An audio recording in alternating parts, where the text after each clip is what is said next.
Hello, everybody, and welcome to the NEWSPASTE Podcast with me, your host, Johnny Vedmore. And I'm here with somebody today who I've spoken to on a few occasions before, Bazed Lit Analyzer. And to everybody who's listening and watching, really do suggest as this podcast finished, you should go straight over to Bazed Lit Analyzer's channel on YouTube. You should subscribe. I've loved some of his analysis, his critiques, so much that like having him on my podcast makes me really happy. It makes me really, really, really thrilled. I'm really super excited. I'm actually so excited I may self-harm.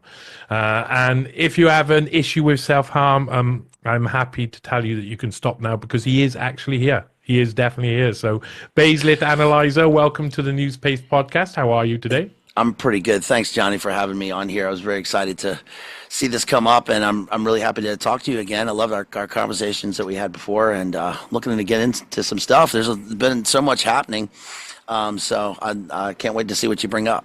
Well, it's amazing. It's like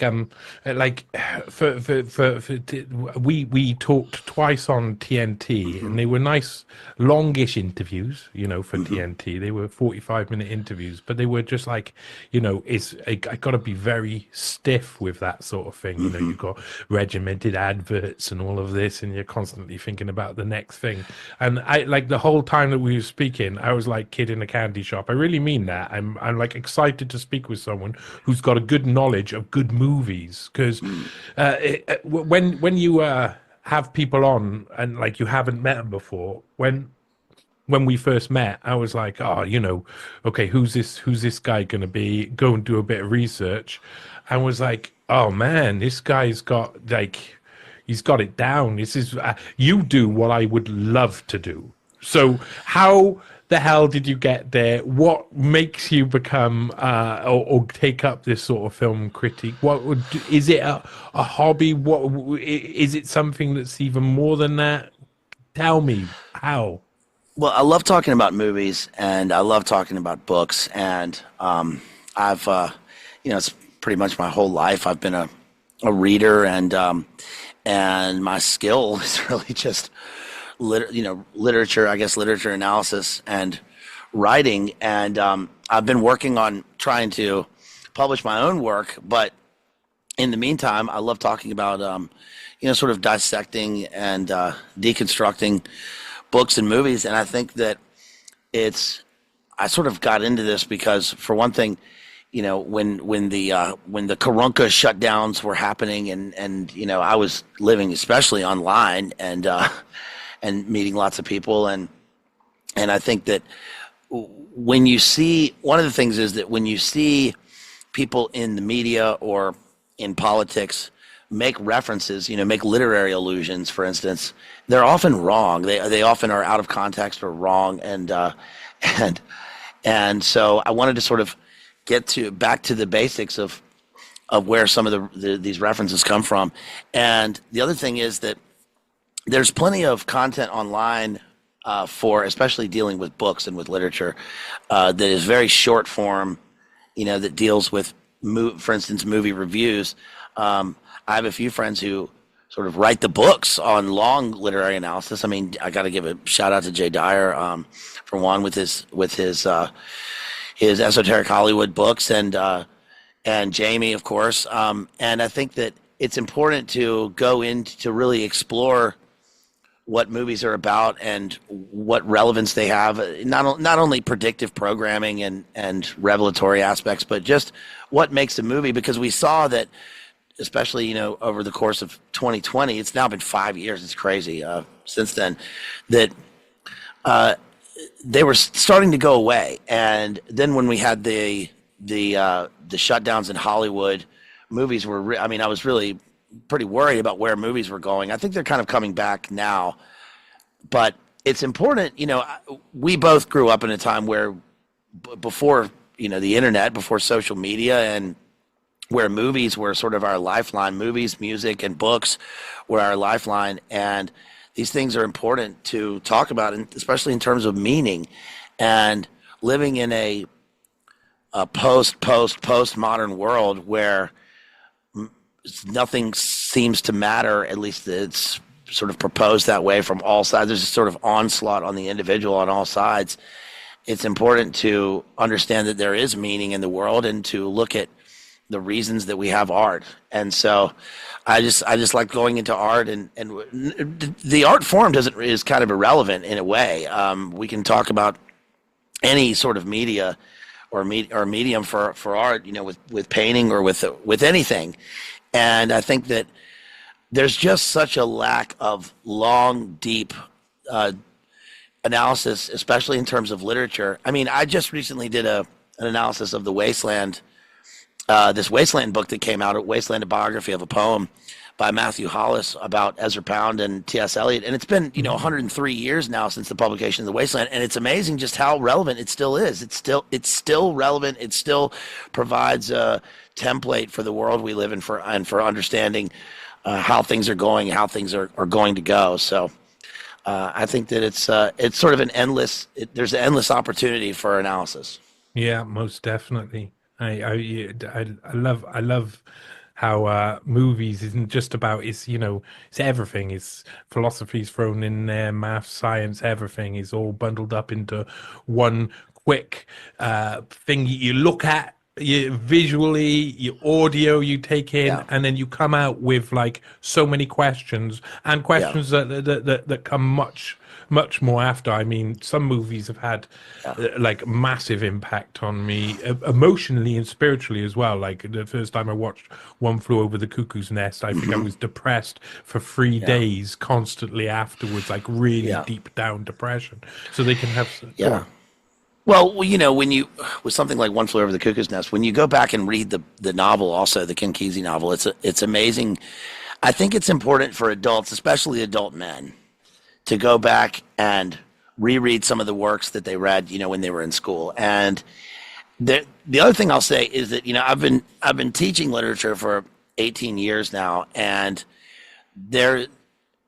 it's one thing to have things thrown at you when you're in school. The average person, reads because they're told to in school. And now, as you get older, most people start to become a little wiser and start to see connections with things and remember, I've read something like that. And it's important to go back and read books so that people don't have to, or so that they will, and to watch movies with a critical eye, because I think that older people are lacking a deep, serious analysis with fun thrown in.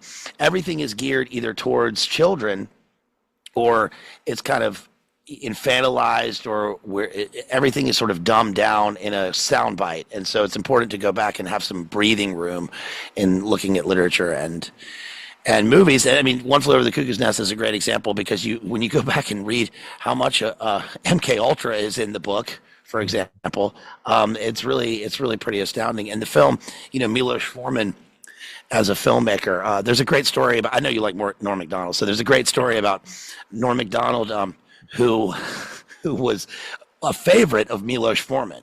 Milos Forman had this thing for Norm Macdonald, and Norm said that he would invite him to dinners with, the Serbian prime minister and some economist from China, and then he would ask Norm, what do you think of the problem? And Norm's like, I don't know any of those words you just said. And so when he put him in the People versus Larry Flint, he was like, okay, in this part, you will drive up and you will go into Woody's house. And he's like, yeah, but I don't drive. And he's like, okay, well, then we will get a taxi. So when you watch the movie, you see Norm shows up in the middle of the night for like in a taxi of all things to do this investigative journalism or whatever. It's very funny. Yeah. And Norm was like, I don't have any idea what I'm doing. I think that was Norm's life, though, to be perfectly honest. For a lot of it, he was just like, it was like he couldn't actually coordinate. Whatever he did was funny, so he just had to be there in the moment all of the time. That was like nearly all of his comedy was being there in the moment. Well, he provides a great critique on culture and civilization, and is serious at times when you don't expect him to be serious. And his book, based on a true story, not a memoir, is so fantastic. I can't recommend that book. It's so fantastic enough. It's so fantastic, and it really is like a comedic Dostoevsky. And he said that the book is not all factual, but it is true, and that's something that I think is pretty profound for a work of comedy. It's so funny. His jokes were Of words. Yeah, his love of words is particularly, I think, inspiring. Norm loved words, and I think that to be any kind of intellectual in the world you live in now, or just to be a thinking person, you have to be in love with words, and Norm certainly had that. Yeah, he was a great, God bless his soul. He's a real individual. I don't think it's one of those times where someone could say you're not going to see his like again anytime soon, and it's very true. A really special man. Yeah, me and my housemate have spent probably about 5 years watching Norm Macdonald on repeat. So I think that's the way it should be, because even like some of his one-liners that make you have to think about the world is just beautiful. He's Yes. a gorgeous human being. So listen, let's go back to the start, because you said a couple of things there and it made me think of it. I mean, this is always what happens in interviews when it's like this. I'm kind of like, you think of your own influences. So right, we go back. How old are you? Do you mind me asking? I'm 44. I'm a 1980 baby. Good. All right. I'm a 1980 baby too. What month were you born in? September. I'm older than you. I'm older. I'm an April boy. Oh, okay. Yeah. So no, I turned 21 3 days after the Big 9 event, and and I was in Belfast when it happened, and that's a crazy story all of its own. But I went to a Radiohead concert at the Belfast Arena on my birthday, on my 21st birthday, and it was crazy. It was a crazy time. I went to undergrad and graduate school at Queen's University Belfast. I trained as an actor at Bristol Old Vic in England for 2 years. Yeah, wow. And it was crazy. It's so insane that it's been so many years since then. And people forget about when it happened, what it was like when all that stuff happened, and how I found out about it was crazy. But I couldn't talk to my parents or anybody here for a week because my cell phone was a pay-as-you-go BT cell phone that I got through Bank of Ireland when I signed up as a student, and they had a phone box, and I couldn't connect. And like when it happened, I remember my first question was like, "Who is this? What is happening? Who is this? Is it like?" The only thought was like, is this the Russians? Like the Cold War's over. Who would this be? And so anyway, I have a because I mean Bristol's a wonderful city. I lived in Bristol for a bit. I lived up in Upper Knoll. Knoll is one of the rough areas of Bristol. Yeah. It was a bit spicy there. And Bristolians, they're funny. Whereabout did you live? I lived in Cottam Hill, and the school was in Clifton. It was right by the Downs. Ooh, Clifton. Yeah. Ooh, it's sexy up that way. That's where all of the nice people living. Yeah, that's right. But it's all massive hills. I mean, Clifton itself is just one big hill. It's almost a mountain. It's so steep. It's the theater is so central to the town, and you can feel that. And I'm from just across the water, of course. I'm in Cardiff, but Belfast as well. That's a historic city, amazing. What was your experience in Belfast? Because that would have been crazy times. That's during the Good Friday times, isn't it? Yes, it was. There's so much to say, and it's such an important part of my life. And the first time I went on family holiday in 1995 in the summer, so it was pre-Good Friday agreement, and we went to Northern Ireland, and people, Americans didn't go there at the time. It was pretty off limits. We saw an Apprentice Boys parade. We saw an Orange parade. We went to Londonderry. We went to and eventually when I went to school here, my first year of university, on a theater scholarship, and then I used an old connection that they used to have an exchange program with Queens, and then I just transferred, and then I went there for the rest of my undergrad, and then went back for grad school. And I studied at the Seamus Center for Poetry. I met Seamus. My teacher at Queens, Maeve McGookian, was kind of he was her mentor, and it was fantastic. I mean, the number of people that I saw all the time because of the ongoing peace process and negotiations was pretty amazing. I saw Bill Clinton a number of times. The Queen was there for the premiere of the Narnia movie right inside of school. I met Prince Charles when I was there. I saw Tony Blair. They would just always pop up at school. Mm-hmm. And I lived right across from the school. And then I lived when I was in grad school, I lived in grad school housing near there on Mount Charles. And then I lived with a group of friends who were all from Belfast for my last year of university there. So it was amazing. I mean, I was there for the siege of Short Strand. I was there for the Holy Cross riots. And a bunch of friends lived in the Holy Lands, so I saw a lot of the business there. But it was great because most people, when they went to Ireland at all, they went to Dublin or went to the Republic, and just nobody went to Belfast. Nobody went to Northern Ireland, and so I kind of felt like I had it all to myself, and I loved it. I still love it so much, and I haven't been back. And but my best friends were there, and it was just really. It was very special. The number of writers that were going to school when we were there. I went to school with Lisa McGee, who created the Dairy Girls show. She was in the drama club with me at Queens. And there's another girl, Jo Lawrence, who's now a West End theater writer. She was at school with me. And it was just a special time especially for writers. And it was the thing I loved about it was that it was so literary. It was so lyrical, and of course the lyric theater is there, but it was lyrical and literary, and it was I still to this day, like when I wake up and it's a sunny day outside, I go, oh no, it's born into me that it's going to be a dark, rainy day, and I lived with it for so long when I was there that's sort of my natural mode. It's an amazing time to be in Northern Ireland. That is an amazing, possibly one of the, like, if you choose to be in different places during these eras where there's such massive change. It's weird that we humans, we try and stop change, and then all of our lives, all the best times of our lives are when we're watching change happen around us unexpectedly, stuff that we're not resisting to an extent. So I mean, that's it's almost like it felt a bit like a revolution.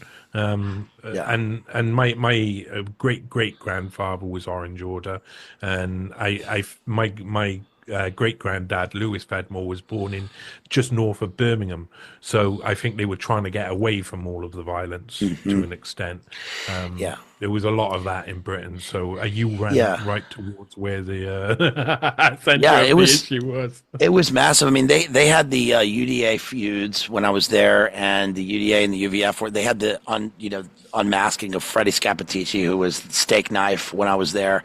It was just, there was a lot happening. It was post Good Friday Agreement, but it was pre decommissioning, and actually it took 9/11 to decommission some of the paramilitary groups. I remember when I would come home for holiday, and I would see it in the news. They often had news about Northern Ireland, but I remember the day that the paramilitary groups were lumped in with on the terror watch list, and that alone resulted in decommissioning. That was when the IRA and the UVF and the UDA said, okay, we don't want to be lumped in with Al Qaeda and these groups. But before that, it was crazy. I mean, one of the sort of long-term implications of one of the things that happened there was when I was in drama school, they had the Beltway shooter, the DC sniper, and it was the two guys, and it was actually not just DC; it was in Maryland, but in Virginia, and it was one out the back of a station wagon with like little hole cut in the station. That's right. That's exactly how they caught him, and it took a British Army specialist to come in to tell them that, look, during the Troubles, you're not going to find this guy like out in the open. During the Troubles, people would drill a hole like in the back of a Ford Cortina. The Ford Cortina was the that was like the Hilux of the day. Like Oh my God. every Cortina I have been traveling down the motorway from Bristol to Cardiff in a Cortina that has flames coming from the bottom of it as we're driving. I mean, that's what it was like. That's a reality. Every book on the paramilitaries mentions the Ford Cortina like every other page. So it was just the go-to car for loyalists and for it was long. provos. It was long. You could sleep 7, 8 people in the Cortina on a campsite. Seriously, I mean that.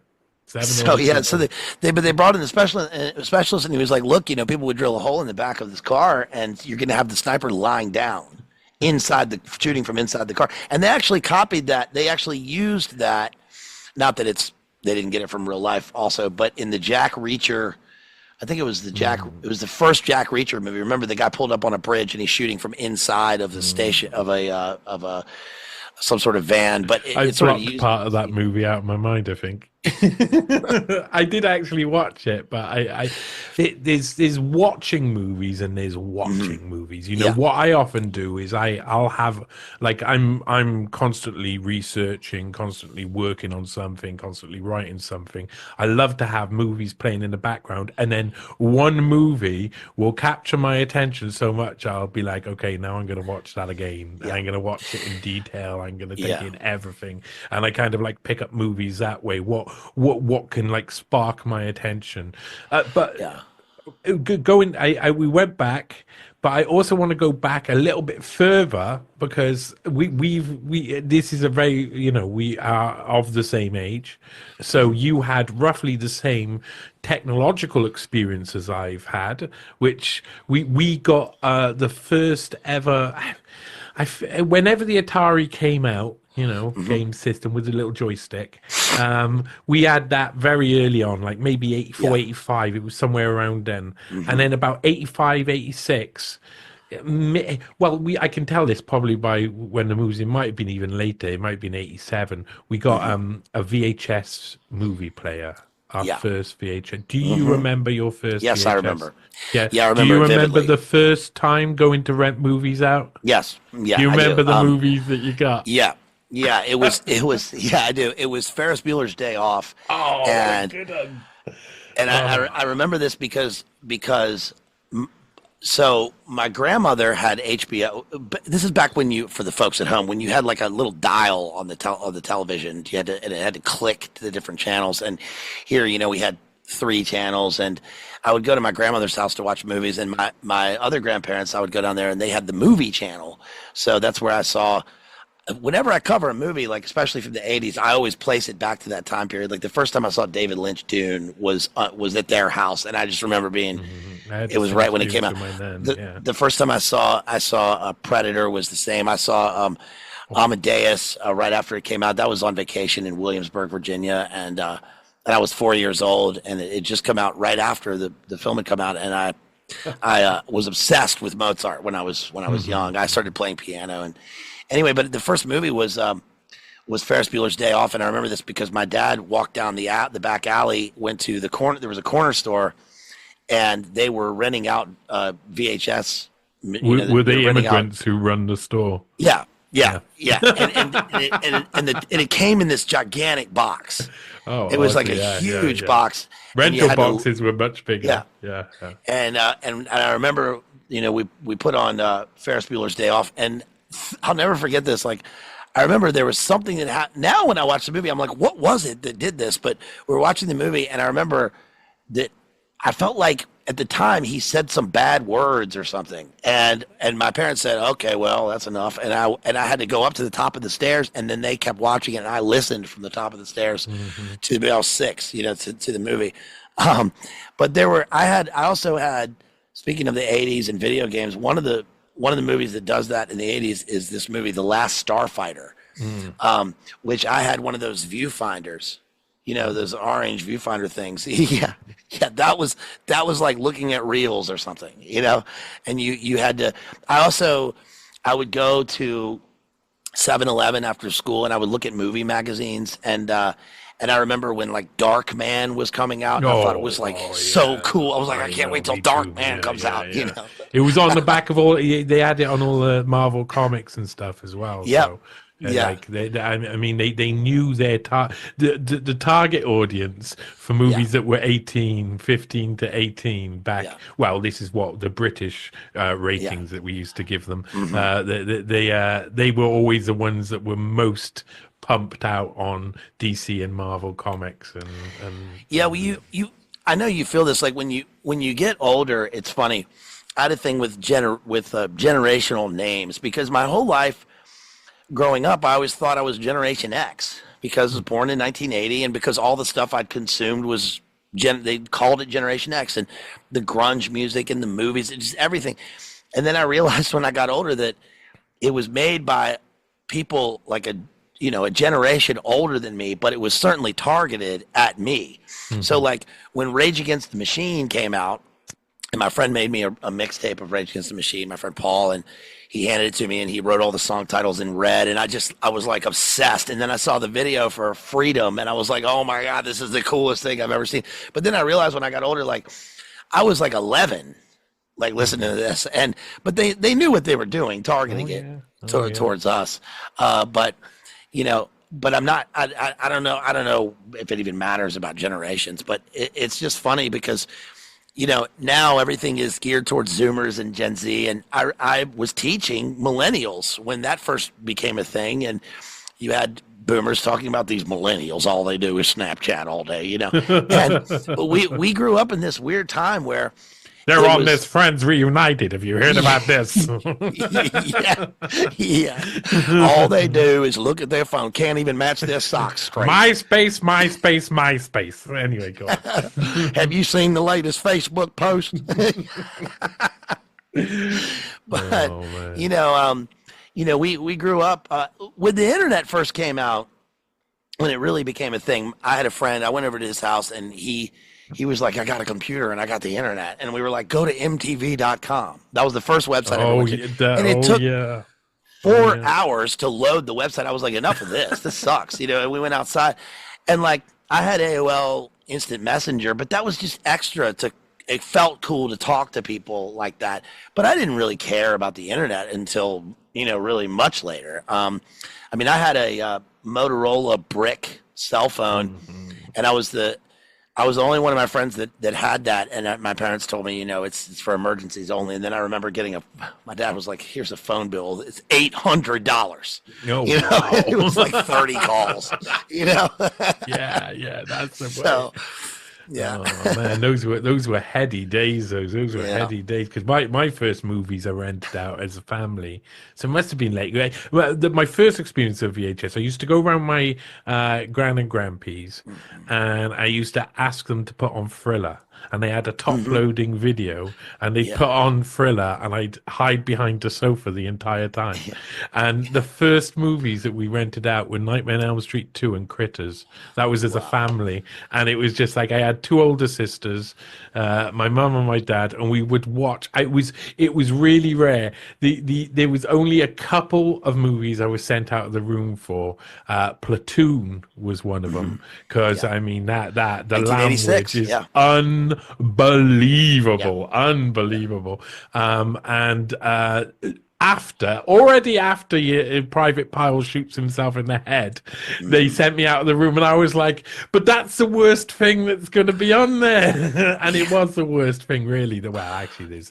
I also remember watching Full Metal Jacket the first time because one of my friends, Brad, said, have you seen this movie, dude? It's so funny. And we rented the movie, and the first half of the movie, he was like, we got all of our insults and cussing from Full Metal. Actually, we both learned how to cuss from listening to Eazy-E's Easy Does It, and from Guns N' Roses' Appetite for Destruction and Lies. And we would listen to those, and because Eazy, like in the song, he's like, if words like this offend, and we would just write down the cuss words. Such a So big it was. Easy fan when I was young. Such a big. Yeah. I really mean there's another thing you said when you said that oh the first thing we did is go to MTV.com. The Hmm. first my dad was desperate to watch women running around with their boobies out, yeah, on TV. He wanted that so desperately. So eventually, when satellite TV was fairly Hmm. early on in the UK, it was about 1990, 1991. He wanted to watch the German channels because they had this program, Tutti Frutti, he'd heard about it, where they run around with their boobies out. I'd heard him talking about it to one of his mates. And then, and oh, this is funny. This is funny. Oh, this isn't funny. This story includes child abuse, really, because Oh he boy. punched me in the stomach at one point. I was about 11 years old, and him and my sister were upstairs, and they were whispering and laughing with each other. And my mum was downstairs, and I ran up and I said, "What's going on?" And I wanted to know what all this excitement. And he said, "Shh, shh, shh, shh."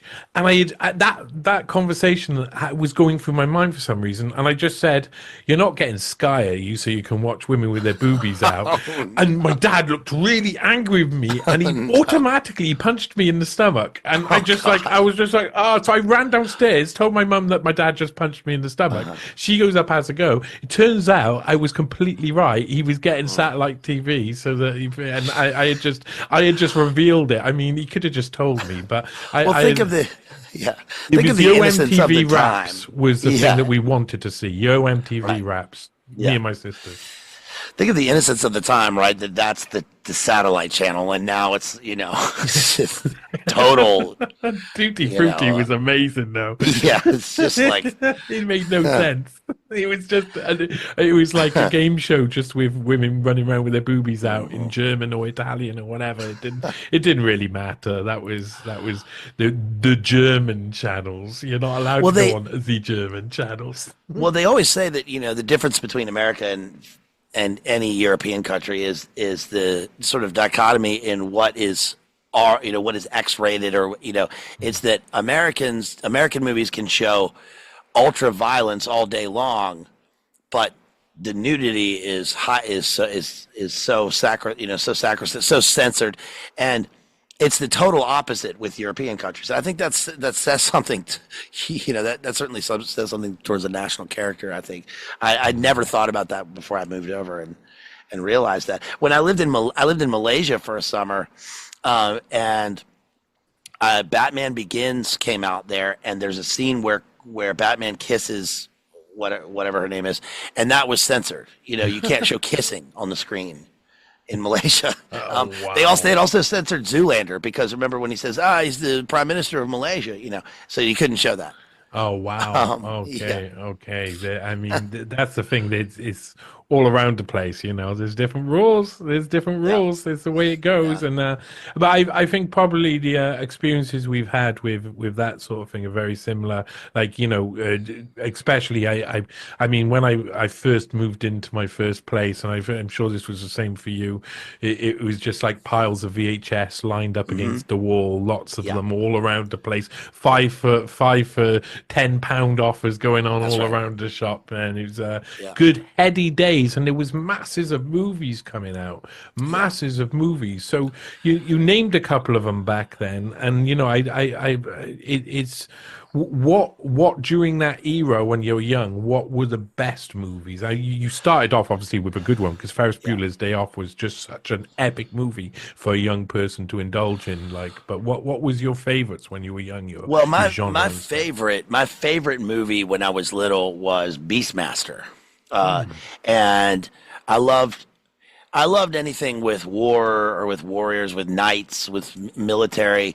In 1990, the movie Navy SEALs came out, and I was obsessed with the movie Navy SEALs. I mean, I still remember the first time I watched it with one of my buddies. I had the poster right beside my door, and it's amazing going back and reading some of the accounts of SEALs, like in the War on Terror, and they talk about their origins and where they came from. And like 9 times out of 10, it was from watching the movie Navy SEALs. And now we know, what that's all intentional. But I think that, I think that the best decade of movies was, they're all different, but the best decade I think is probably the 1990s. And I say that because of the big movies. I mean, my one of my favorite movies is Train Spotting. I think that Pulp Fiction is what it It is. was a storming movie to watch when I It was really young. was, yeah. Yeah. And it was so big because you can still see. People forget now the sort of impact that a movie like that can have, and it really changed the way movies were made. The movies started to be nonlinear. There's so many derivative movies of it now, but and they really started to focus more on story and dialogue and a kind of kitschy pop cultural influence on films that Pulp Fiction really epitomized, like, in the best way. I think that in the 80s, the important things the important thing in the 80s was that, first of all, I think that the best action movies came out in the 80s.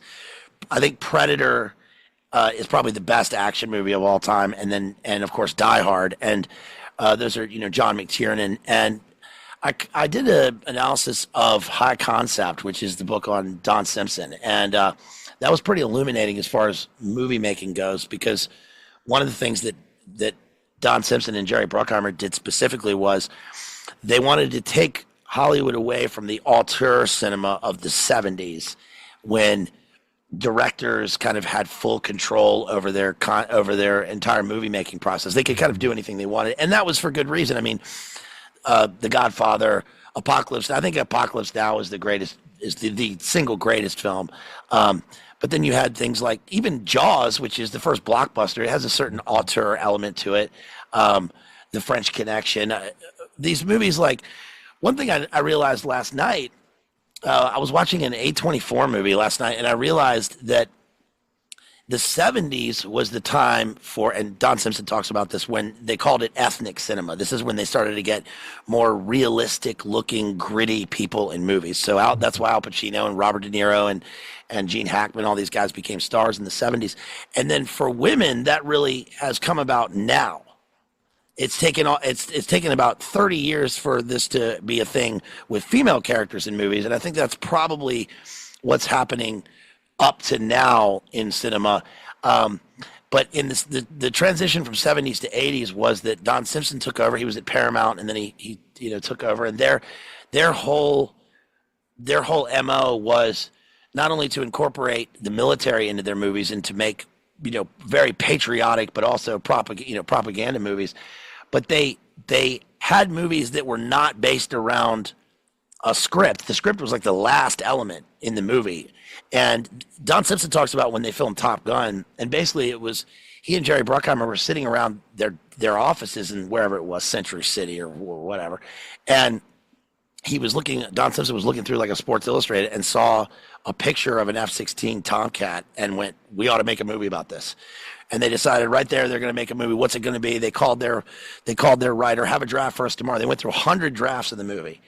And then there's a famous story of Jerry Bruckheimer when they were filming near, I think, Santa Monica, and they were on the pier, and there were a bunch of teenagers down on the beach, and a journalist goes up to Jerry Bruckheimer and says, you're trying to figure out whether they're going to like your movie or not. And Jerry Bruckheimer turns to him and says, "No, you don't understand. I decide what they are going to like." And that is certainly true. I mean, that's probably the truest statement in Hollywood. And that lasted all the way through, certainly into the 2000s. And then we have a sort of, reaction. Every artistic era has a kind of equal and opposite reaction.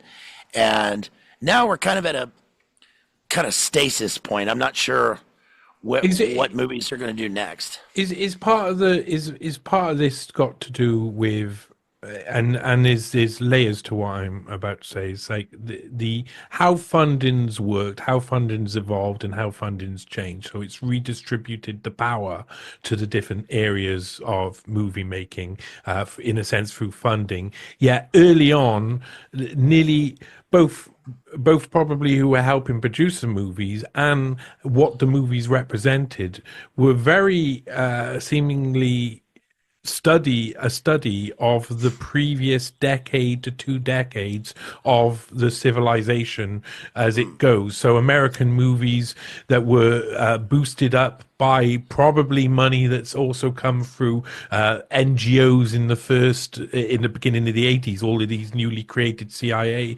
constructed sort of organizations. Suddenly everything becomes more militaristic, everything becomes more America, etc. And that's just a representation of them having to try and get some sort of face back after the drop off from after Vietnam and stuff like that. Is that what we're looking at?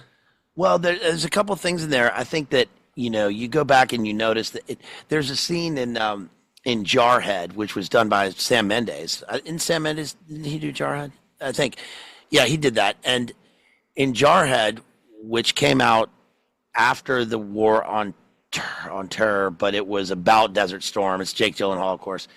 And there's a scene in there where they're about to go to war, and they put on the scene in Apocalypse Now with Wagner, and Jake Gyllenhaal says that's Vietnam.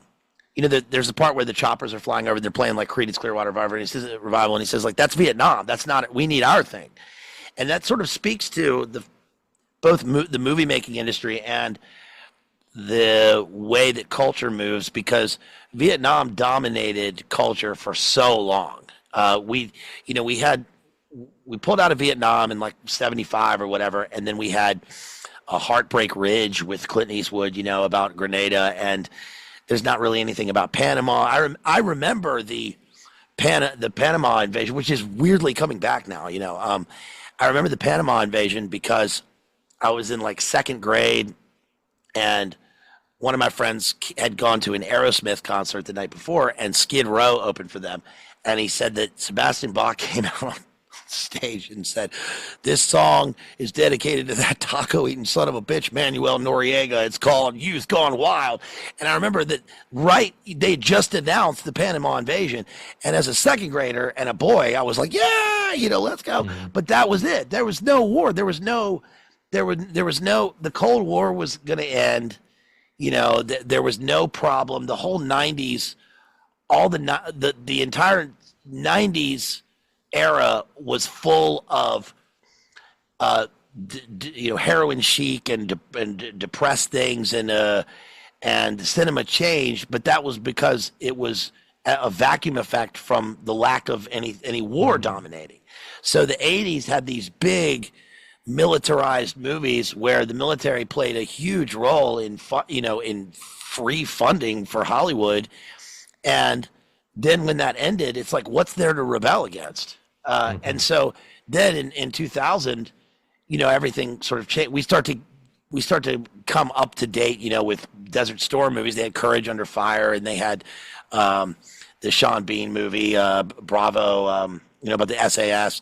And that's like, and then there was Patriot Games, which is a great film, which involves sort of the desert. But it takes a long time for things to come up. I think that what strangely happened was that after 9/11, that there were a lot of movies that like really caught up really quickly. And then that kind of came to a head with Zero Dark 30. I mean, Zero Dark 30 came out like right after. That was weird. Which is very weird.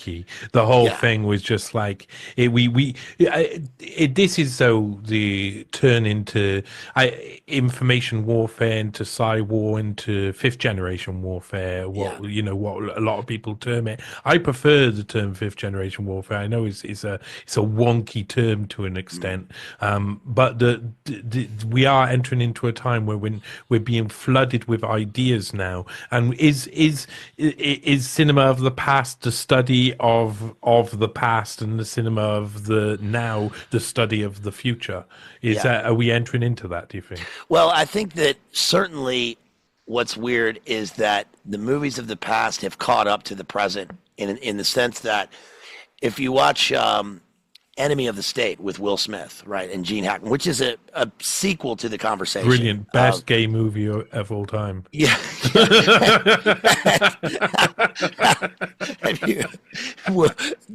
Norm, by the way, Norm also has a joke about they were going to write a movie called Good Will Smith.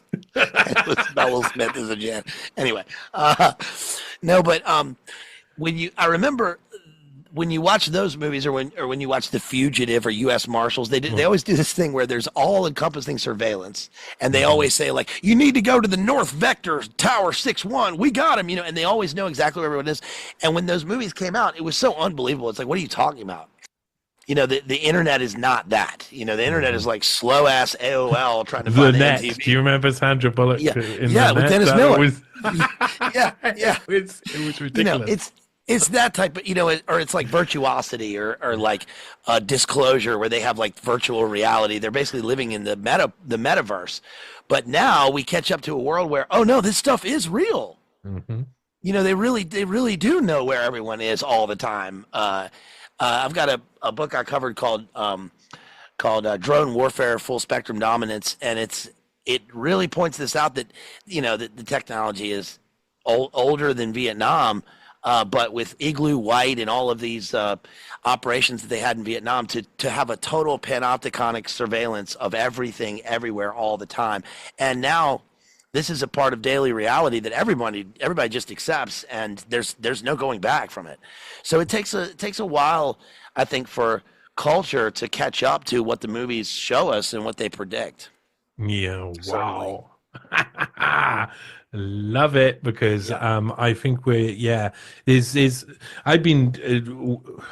I've always loved how movies change, how the era changes, how everything just seems to keep evolving, and it always seems to be something new. Where are we right now? Because I wrote down the last 3 movies that I watched. I think to be honest, one of them's not a new movie. The last movie that I watched was Hair. So it was the musical. It's The Age of Aquarius. Yeah. It is one of the weirdest movies you could possibly ever watch, to be honest. It's so just batty, off the wall, fantastic. Well, remember that Hair was used in the defense trial of Jim Morrison. Oh, really? His defense lawyer, Max Fink, brought up Hair because Jim Morrison had been accused of lewd and lascivious behavior at the Miami concert, and and the reason that he left the United States and went into exile in Paris was because of that. But he brought up Hair and how the Living Theater and the Aquarian Theater and Hair were all had become mainstream things where people were totally nude on stage. And so how was that different from the performance art of Jim Morrison, is what he said, in the trial.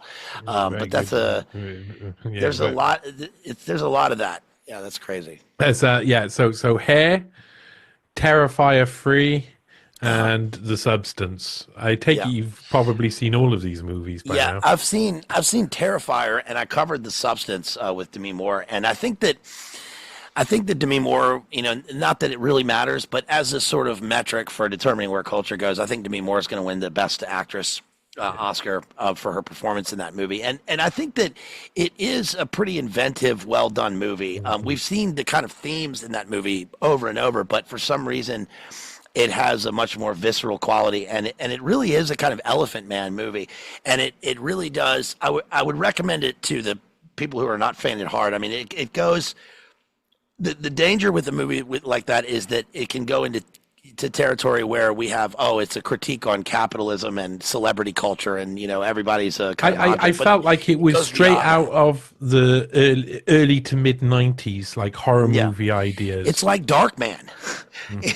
In a way, but right, because his whole face comes off, and he's a kind of invisible man, and the motif of the movie is kind of like, when people are so visible, are they really invisible, right? So she becomes a newer version of herself, but they don't remember that she was once young and that she didn't look like that at all. And of course, the question is asked about what are you willing to do for celebrity. And I think that's one of the clever things they did in the movie was they didn't make Demi Moore's character an A-list actress. They made her like a former A-list actress who's now doing an exercise video on television. So that gives a kind of commonality, something to latch onto with social media culture, because now everybody's kind of living in that world. And so what would they do for fame and to look good all the time? Obviously transhumanism plays a big role in it. But that's a pretty good movie. The Terrifier movies are interesting because it exploded. It exploded. It's so big and so popular with young people, and that just reinforces the fact that movies really are geared towards teenagers, and they always will be, because it's really teenagers who are watching those movies. I mean, they love them. They love those movies, and it kind of goes past the Hostel era of this kind of gore into something real. It's like Clown World. It's like literally Clown World. So, but that also that's also refreshing in a way in how that movie became popular, because it shows you what can happen, which is that a person who makes a very low budget movie can break out and can make something big that employs a lot of people. Totally. I have been really kind of obsessing over Donnie Darko still, for the past couple of weeks here. I did another Donnie Darko analysis with this movie, The Box, and Richard Kelly, who's from here, sort of faced that sort of trial, but in reverse, because Donnie Darko was killed at the box office because it came out right before 9/11, and it involves planes and but it did so well in the cults, in the underground. It was huge. And then I think that he was flooded with opportunity and with money and with resources, and that ended up kind of killing the spontaneity that he had with Donnie Darko, with moving into the box. So, I mean, Donnie Darko to me is an extraordinary movie for someone so who just good. hadn't really done that much before, and just comes out with something so special. And so, in that sense, it had art house flavor throughout it as well. Yeah, and it's what I like about it is that it's about Richmond, where I'm from, and it's clearly Richmond, Virginia. It's set in Middlesex, Virginia, which is a county in Virginia, but that gives a kind of esoteric charge to the setting. But it is clearly about Richmond. The Box is even more so about Richmond, Virginia. One of my friends was a camera operator on The Box, and she, worked with Cameron Diaz and everything, and they had to film it in Boston. They couldn't get the money to make it here, but it's really great to see, to see where you live and where you grow up as a locale for a movie. I mean, Belfast is one example. You could not make a movie in Northern Ireland. You just couldn't, especially if it had anything to do with the Troubles, because people would think it was real. So the music had finally to set in first. The bands, the musicians had to sing about it. Bands, not only Cranberries, Therapy, who were an amazing band. I love Therapy back in the day. Trouble Gum was amazing. Oh man, I always felt like kin with people from Northern Ireland, akin with them, because I know it's there within my heritage somewhere. Though it's I've told this story a couple of times where I took out of my photo album when I was young. I took a picture of my father that was at his school, and I could see there was something written on the back, and I took it out of the plastic, turned it over, and it said "I hate Catholics" on it, and it was kind of passed down generationally. He cheated on my mum over and over again. He always slept with Catholic girls, so it was always. I'm from Catholic Sandy women. Row. Fuck the Catholics. I'm from Sandy Row. Up the UDA. Right, yeah. I have to go into a bit of this when I'm talking in my Northern Irish. I have to go into what about you? Deep tone. After trying to mimic Jerry Adams, though we weren't allowed to listen to Jerry Adams when I was young. That's true enough. We weren't allowed to.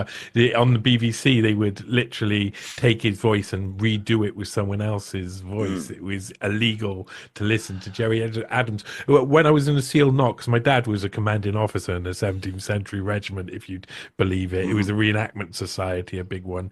And one of the guys in our regiment, a guy called Richard Lowry, a guy who went off to teach Thai army how to parachute. He was from an army family. His father, apparently, he was a policeman in Northern Ireland when they arrested Jerry Adams and gave him the scar on his face, and that was like a proud story to be told. There's in the RUC, right? Milltown Cemetery. Right, Michael Stone, a hero to the people. Right. Oh man, I've heard so many people. I love the Northern Irish people. They're a crazy bunch, that's for sure. And that's another political paradigm which is kind of like ripe for the picking when it comes to movie making and when it comes to really making good drama, because it was just tension throughout all of the time. So if you base it in something that's tense, it's well, my experience there, which is pretty unique. When I remember right before I went off to university, we rented the movie The Boxer with Daniel Day-Lewis. That's one of his great films. It's one of his underrated films. It's great. He's made a bunch of movies about he made In the Name of the Father, etc. But The Boxer is great, and it was filmed in Dublin. But I remember when we finished watching, my mom said, "No, I don't want you to go there now after watching this." And I thought, this makes me want to go even more. But Lisa McGee, who I mentioned earlier, had a great answer. I watched an interview with her, and we did plays together at school. We did Shakespeare, we did Schweik, The Good Soldier Schweik, and we were in the Drama Society together. And she went on to make Dairy Girls. And in one of the interviews that she made about Dairy Girls, they ask her about the Troubles and about why, like, in the show when they first conceived it, there isn't much about the Troubles. There's just girls going to school and they're in Derry, and she said, she finally comes out with it, and she says basically that to her and to people like her, and this is certainly true of my friends, that the Troubles was not what people internationally think of it as. It was just an annoyance. It was a nuisance. And that the Troubles to her was basically like her mom wanted to pick her up and take, and go get her hair done, but they had to stay in a location because there was a car bomb down the street, and it was just annoying. It was just a constant nuisance. One of my best friend over there, his sister the school was invaded by paramilitaries, and they went into the classroom and they all had to recite the alphabet. And I remember her telling me she didn't know what to say, so when it got to the letter H, she was like, fuck it. She said H, and they said, all right, you're free to go. So it turned out to be loyalists. But all the ones who said H, they kept behind, and then they ransomed, the school for for money or whatever. And then I was like, what does that mean? What does that do to you? She's like, a fucking nuisance. It was annoying. That's it. Yeah. That's it. But it was when I was at school there, when I lived there, it was the only place in the UK where they had armed cops, and they were big, but I was there when the transition happened from RUC to the PSNI. Yeah, and it was just crazy. I remember coming back from a club one night, and this big fella, everybody's walking, and this big fella got a tin, like a rubbish bin, and slammed it on the windshield of this like BMW. And I remember, and the cops were standing right there in an armored Land Rover and right next to it. And I remember thinking, oh, this guy's going to get busted. And when I walked past, they said, boys will be boys. That was it. But the good thing that people don't realize about that is that for all of the political trouble, there was no petty crime. There was no, girls could walk home drunk from, the bot or whatever, and they could walk through the Holy Lands, they could walk anywhere by themselves, and nothing would happen to them. Yeah. There was no robbery, there was no looting, there was none of that, because the political divisions led to self-policing one's own neighborhoods. Constant surveillance, in a sense. Yeah. Total surveillance. People really had to be aware of whose territory there was. I mean, it was not uncommon for, like, you hear a story about, like, some old lady who would go to, she'd go up the street on the Schenkel to like Johnny Adair, and she'd say like, there's a lad on the corner pushing drugs, and that took care of it. Yes, that took care of it. Because first of all, who's the guy in our territory? And second of all, that's it. That took care of it. And nothing's going to happen to the old lady. Certainly, they want to protect the old lady. And I don't know how much of that is now. I don't know what the situation is now. But we certainly live in a different world. Everything has changed.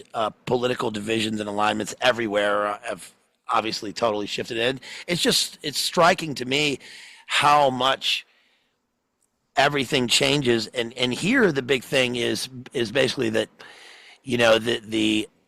the old lines between the neocons and the neocons and the liberal progressive Democrats, like those shift according to the hotspot, right? I mean, this is interesting to me. Yeah, very crazy. Yeah. Now that's something that's interesting because I kind of checked out of most politics, but I watch American politics because it's so interlinked with intelligence, and I'm constantly looking at intelligence assets, and a lot of them can, this is what they do. They get recruited and they go into the halls of power in America, it seems. And then the neocons.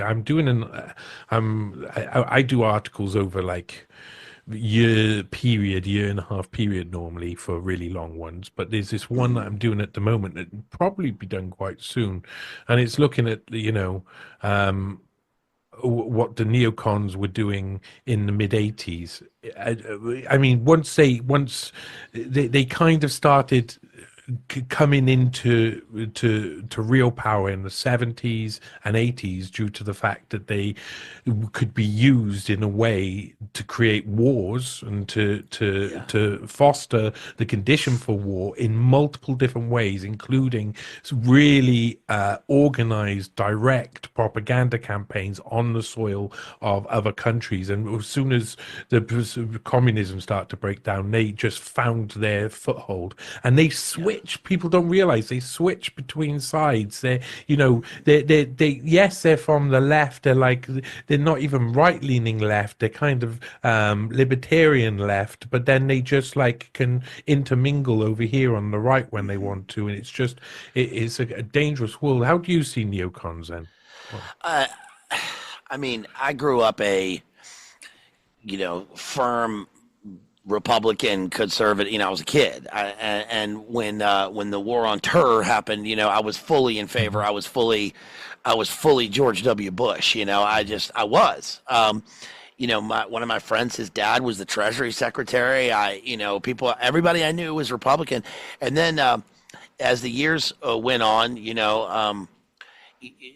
people, especially people close to me, really sort of opened my eyes to things, and you go, it's not so great. And then at some point you sort of totally change. I mean, the way I think politically is completely outside of all that now, like most people.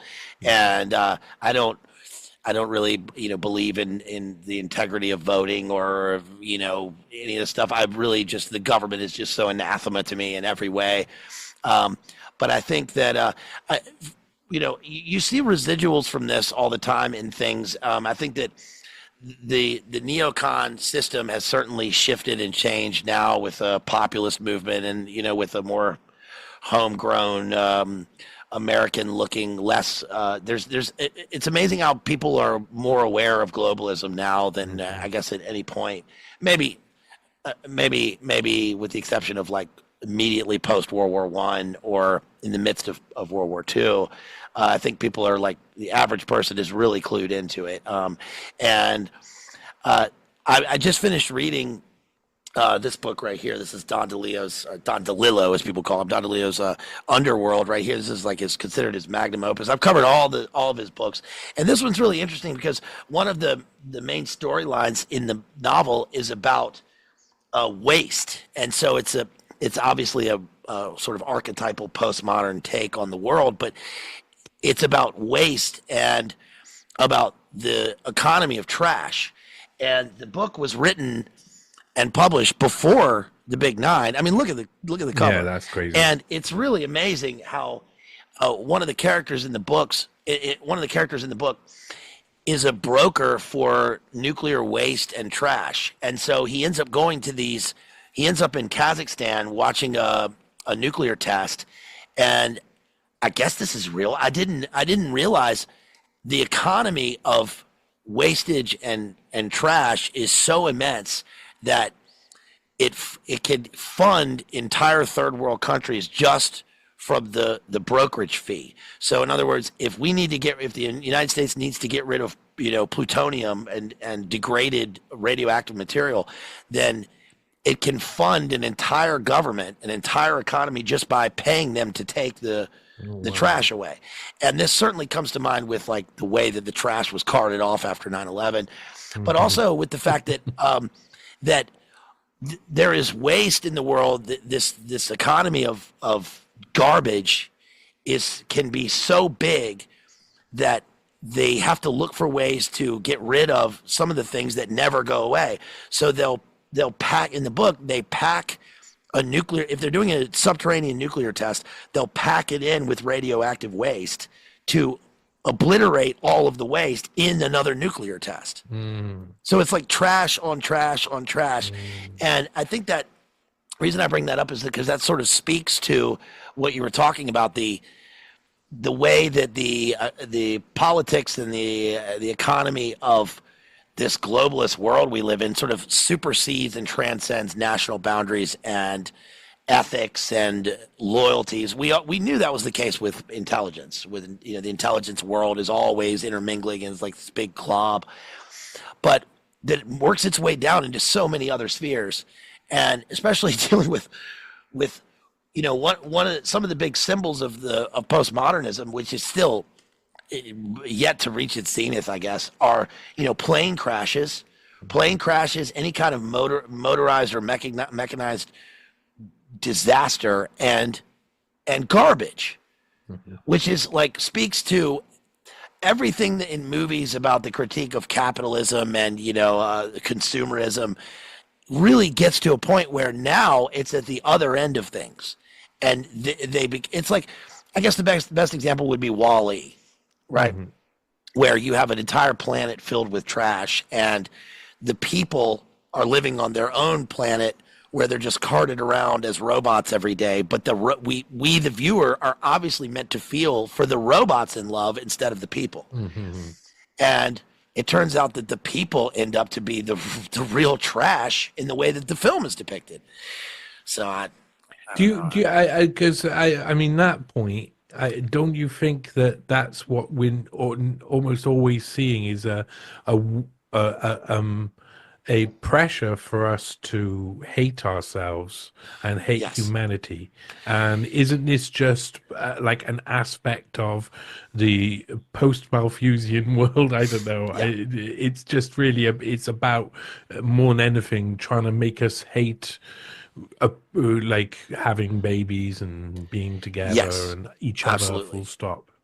So absolutely. I think that's a really great point, and that I see this as a sort of satanic influence that underrides all culture, where I try not to look at films in terms of like they're not an Aesop fable. We're not taking our morals from films, but we do see morality depicted in films, and the new morality is certainly one that has really come about since 2020, and that's we had the war, we had the Cold War, and then we had the War on Terror, which is a completely new era, sort of postmodernism, and now we have entered the war on the self, where from all sides every person has been barraged, blitzed, and just totally aerated with this continuous message of that we are the virus, we're carriers, we're all infected, and that there are too many people, and that we're all just biologic units. This mixes in with the whole the alien thing, with intelligence apparatus. Everything is pointing to this, and I think it's a sinister thing when it gets to the point where the you hear your brother or, your coworker talking about, well, there's too many people on the planet. If they got rid of half of them, then they'd be all right. And it's like, you really think about what you're saying, because, and it's not true just from the empirical data. If their whole paradigm is empiricism, then if I drive from here for 3 hours west, first of all, nobody's outside right now. Everybody's inside. You don't see a single person. So I don't see too many people. I'm not clogged up with people, except if I'm on like Highway 95 or something. And look at I just think it's the perspective. Look at like the buildings in your town. It's like 1- and 2-story houses, and everything that we look at is like that the world is Megacity 1, where it's endless tower blocks of people. Now, if you're in New York or you're in London, you might see it. London sprawls out, but you might see that. But that's a globalist city. The rest of the world, it's like there's plenty of people, and there's room for way more people. And I think that that we're I think that we're created in God's image, and that we have to be very careful about enumerating and monetizing people as units, just like it's like at the moment where houses became dwelling units, or the language sort of does this first, and then that sort of infects our brain, and then we get into this. But white noise, Don DeLeo's White Noise, is all about that. Is all about the temple of the supermarket and the worship of products, and we have to be very careful about that. You know how the modern world is, and the near future is a technocracy, eventually a globalist technocracy. And when you listen to these bigwig technocrats of the here and now who are planning this out, who are creating the infrastructure to make this so, what you hear constantly is them describe megacities. Even the World Economic Forum, in their own Flickr account, the Davos training slides, one is entirely on megacities. It's extraordinary the extent that they've thought this through. And when you listen to the more I don't know if you'd say right-wing libertarians, but the Curtis Yarvin gang, the Elon Musk and others, they talk about these megacities where it'll probably be megacities ruling against each other. It's kind of like a city-state format. All of these people are these top level sort of, I don't know, mostly high functioning Asperger's guys who, high on the spectrum. Are they all big fans of 2000 AD? Is this what has happened? Is it all kind of we've been pre-programmed with this because after Herman Kahn and the Hudson Institute produced the year 2000, they kind of mapped out everything for the future, and it's all heading towards megacities out of war with each other. And does that also mean that they just want to they can envision a future where they have to destroy all of the land, all of the life, so that they can keep everybody in these megacities?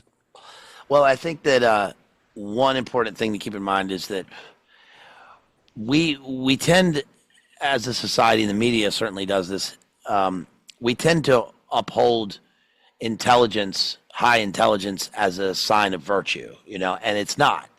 The two don't necessarily go together. That's why in every movie you have an evil genius, and I think that we have to be careful about saying that the people who are smarter, whatever that means, are the saints of the world, when for instance, in a Christian paradigm, we have actual saints.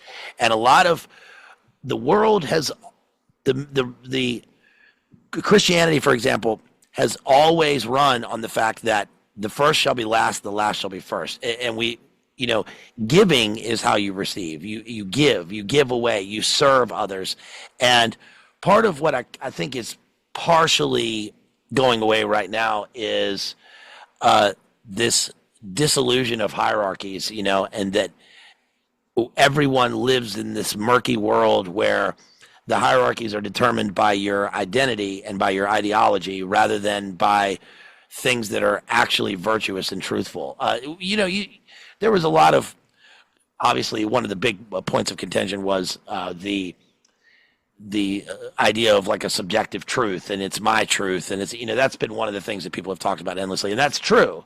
That once we get rid of philosophical boundaries and religious boundaries, and everybody is sort of existing in this world where you gain points according to how much you can identify with something. Well, identity and identification and ideology are all sort of it's all obviously a surface level that throws out everything that humanity has always been. And I think that it's interesting you bring up warring between city-states, the balkanization of the world, the sort of Hunger Games world, and which brings up a kind of ancient Greek way of looking at the world. It shows that, kind of, as Yeats said, like there's a turning and turning in the widening gyre. The falcon cannot hear the falconer, right? The center cannot hold, that everything sort of starts to dissolve, and then where's the center? Mm-hmm. And so I think that all of those things are true, but there's also this movement there's a kind of anti-movement, towards homesteading and traditional life, and those are great. Now, not everybody is fit to be a homesteader. Not everybody's going to go live on a farm and be self-sufficient. And I think that the way that the globalist model works is obviously towards convenience, but the fact is that it is inconvenient. There's so much inconvenience. Sam Hyde brings up a good point, which is that if everything is automated and robots are taking over the world, then why, when I go to the grocery store, does it take 15 minutes for the automatic checkout thing to bleep and to shut down, and I have to wait for another person to come over, and it takes longer? Constant updates, constant need for new bandwidth. It's just not working. And I think that this brings up AI and all of the stuff dealing with AI, and I don't really know what to make of AI, other than the fact that I'm pretty sure that in a biblical sense, I know a lot of people agree with me on this, that when I look at Revelation, for example, and I think of the Antichrist, and I'm pretty low IQ on this, so this is just a slow boy looking at this. If I look at the Antichrist and people are created in God's image, then the Antichrist, God doesn't create the Antichrist. So how does Satan create his own child? Well, the only outlet that makes sense would be that it would be AI. Mm-hmm. It would be a mimicked, simulated, synthetic being. And I certainly think that somewhere in the future, I don't know when, I have not seen the ear, not heard, we don't know when that's going to happen, but that it will be some sort of AI religion. And that's what I think people probably are pretty aware of. But I also think that we're like at the very beginning of all this stuff. Mm-hmm, there's so much push towards AI, but it's almost like, okay, well, we've got spell checker, and GPT is kind of like spell check at this level, I guess, in terms of how far it's going to go. I'm not in finance or anything. I hear from people in finance that, like, no, it's very far advanced, and but becoming sentient and all this stuff, I don't know how close we are to that. It's very far advanced when it's dealing with numbers and things that take people a long time, and all of the stuff that it's gonna, like all technology, just exponential. It'll keep going up. But I mean, the more I've studied it, the more I've come to the conclusion that it'll never go past a certain point. Artificial general intelligence, the ability to do things much better without being needing some sort of human command to realize what it needs to do next, that would be probably detrimental to human life. And everybody who's looked at that has kind of been like transhumanists. So Barbara Marx Hubbard and the like have said, oh, look, this future, we can't stop it. As soon as we go past a certain point, we're going to start to incorporate this technology with us. And of course, that looks like the definition of the evil stuff that is to come if the Bible is true. And that's what it comes down to, whether it leads people to try and create that as well. And I don't know if using the fear of that is helpful for either side at the end of it. It's all just causes. But I do agree that I do so much work on AI, on looking at AI, and it could go any way. I can't say that I have the better knowledge than anybody Yeah. else. It could go any way whatsoever. It's Well, a when I think of AI, two things come to mind. One is that T.S. Eliot's Wasteland reads like AI would read, in that when you are making random allusions and you sort of amalgamate all eras of art into one body of work, it reads almost like a prediction of what AI would do. But the whole point of the poem is that humanity is in crisis, and that there is a gathering force that coalesces even amidst all of, there's unity and variety. There's what Ezra Pound called an intact emotional unit. The objective correlative shows that although we have all spans and strata of art to look at, and we can pick and choose the best parts, that's perfectly human. That's perfectly natural. But that in the future, that would be seen as a kind of, that's kind of what AI would do under the mimicry of something human. Mm-hmm. The other thing I think about is that Machiavelli, the way that the technocrats and globalists work is certainly according to this Machiavellian model, where fear is certainly more powerful as a cohesive force for those people, because as Machiavelli says in The Prince, like that, if you count on people, if you trust people and you count on them and your favors to them and your love, then they also will feel like they can stab you in the back and that they'll be forgiven later by another person. Whereas fear will eliminate that possibility.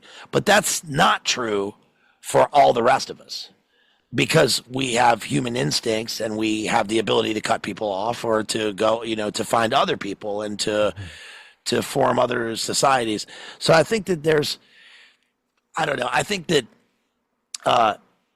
who knows? The world could end tomorrow. It could end tonight. But I think that in general, we have a long, long way to go. I watched Dune 2 again last night, and it's like just that as a fictional thing, a fictional fantasy movie based on a book to keep in mind. The whole point of it is that of Dune and Dune 2 is that the AI war has already happened. Mm-hmm. And now they're living in a post-AI world where there are still humans. Mm-hmm. And the people are sort of robotic, and they're built into the Atreides are more human, and the Harkonnens are more, almost purely satanic people, but they're still people. So, and it's a sort of far future. So, not that that's a prophecy for human beings. I'm just saying as a paradigm to kind of keep in mind and look at with these things. Who knows? We have a lot of time left. People, the fear mongering is out of control. Agreed. So something that's why I'm just like I've got to a point where when I look at it, I try and keep going into the future, and I get to the point where I'm like, I think we believe we can create something that we can't create, and everything's going to be indistinguishable from magic.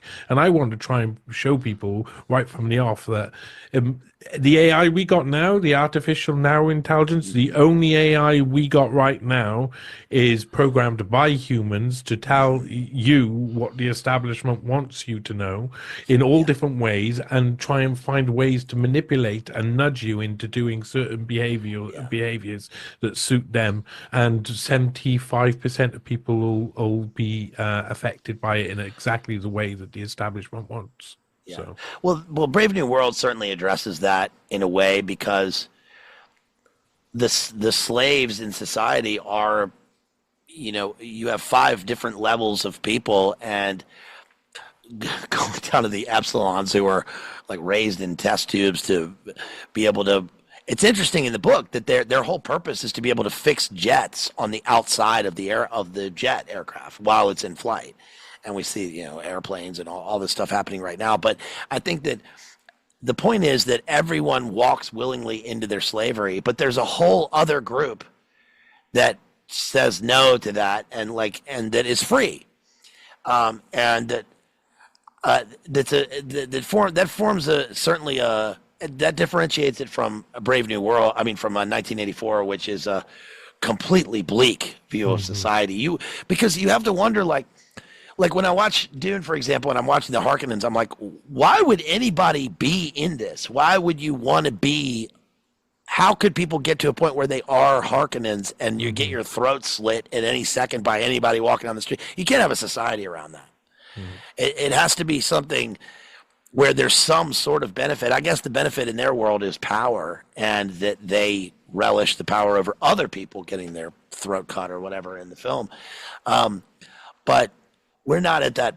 We're not at that point yet. All of that is just metaphorical. The June TV series has been really good as well. June Prophecy, I think it is. I've seen it, man. So it's very clever. But yeah, one of the things that I thought then, when you were just talking about like 1984 and Brave New World, what do you make of all of these classic literary figures being Fabians? Well, it's funny in a way. I mean, it's like, of course, right? It's like in this book, this is the one that I've been talking about. This is Biography of a Poem. This is the TSL book on the wasteland. It's like a 600-page book about the formation of the wasteland. Ezra Pound is the great rebel against the system, right? And after T.S. Eliot publishes The Wasteland, T.S. Eliot's fortunes go up. He becomes, accepted in academia, and he wins the Nobel Prize for Literature. And T.S. Eliot goes straight down because, Ezra Pound ends up going straight down because Pound ends up criticizing the United States from fascist Italy. And he has that statement about, when I hear the word democracy, I think of a society run by you know who. And it's like, so there's this weird dichotomy in there. It's like there's one voice amidst all of the thing, like, I don't know about the society based on the lending of money and all this stuff. It seems to be going in the wrong place. But what's interesting is when T.S. Eliot goes anywhere, he is always around all of the other people in the circle. They always coalesce. So, for instance, he goes to a sanitarium in Switzerland, and Julian Huxley is there.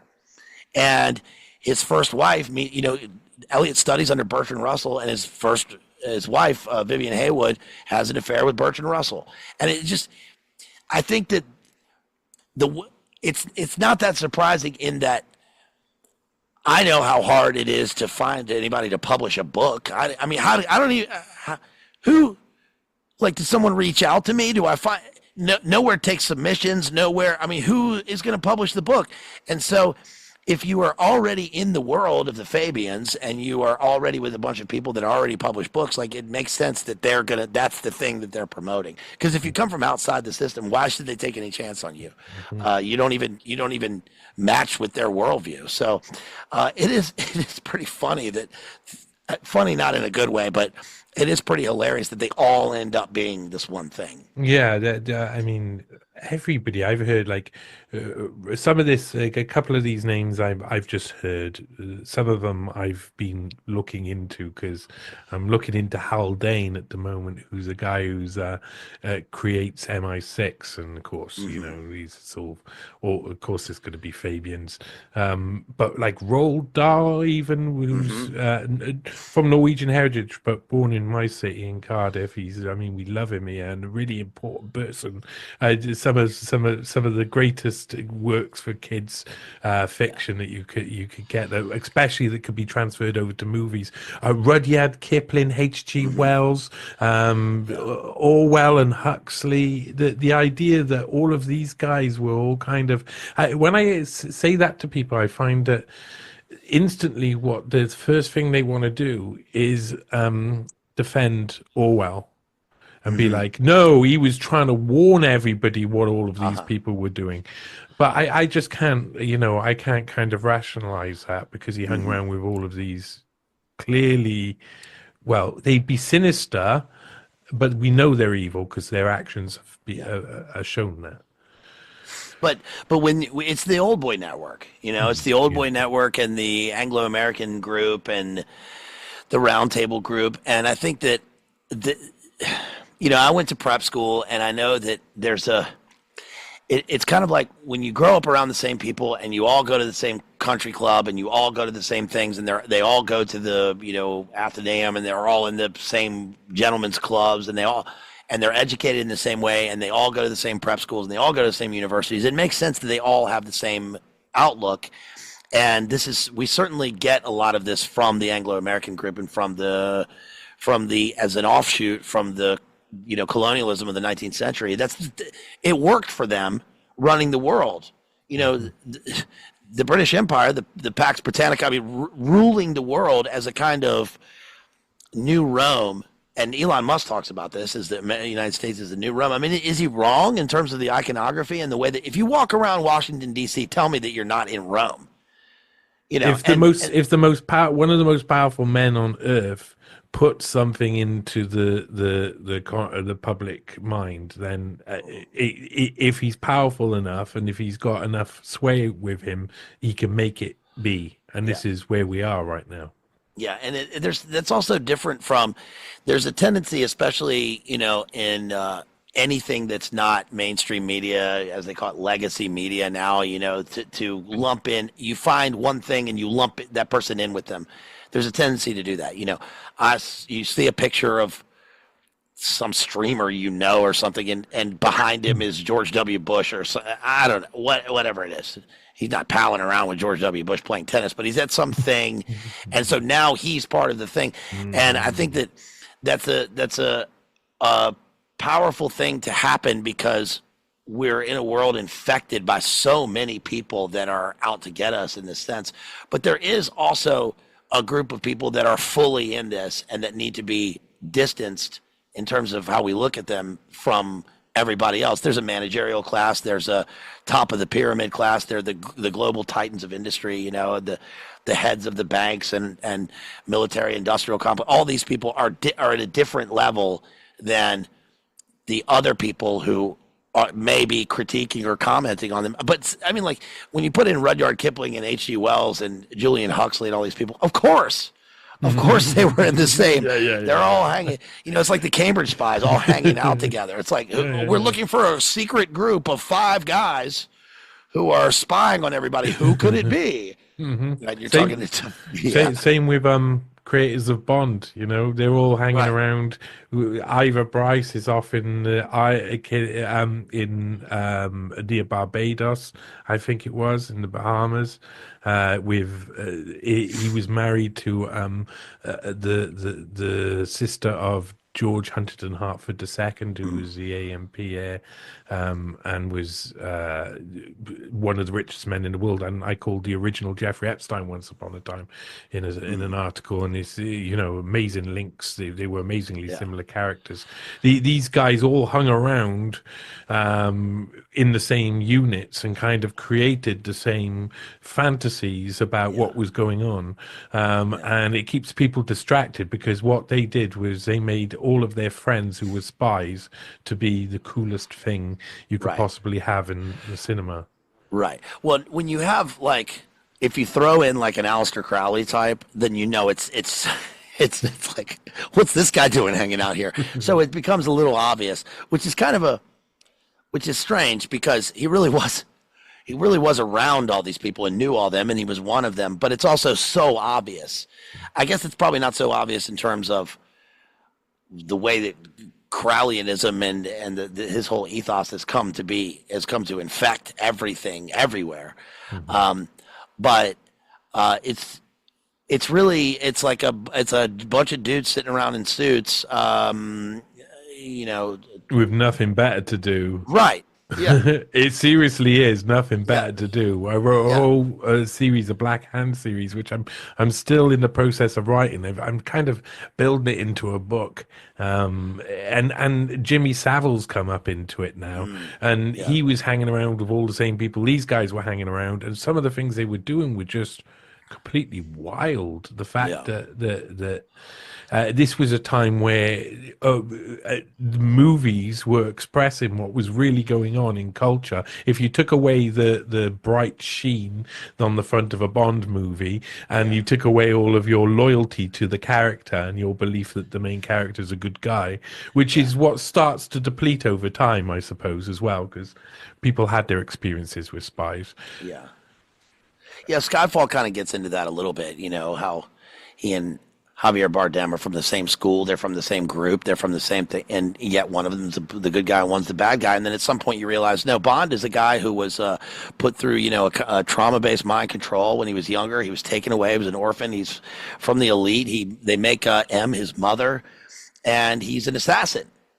That's what it's kind of like, it's the same with Navy SEALs. It's like, people want to think that you send in these elites in surgical strikes to go rescue people, and maybe that's the case in some instances. But you're sending in ultimate lethality to accomplish a goal, and the humanity can kind of go out of it when you realize that all of the terror groups and all of the things are funded by each other. Mm-hmm. Right, or that Bin Laden was a student at Oxford. Mm-hmm. I had a really, really peculiar. I'm not sure if I've talked about this properly out loud, but this is a really peculiar. It's something I think a little story you'll enjoy. But I'm extremely well. Let me tell you the story.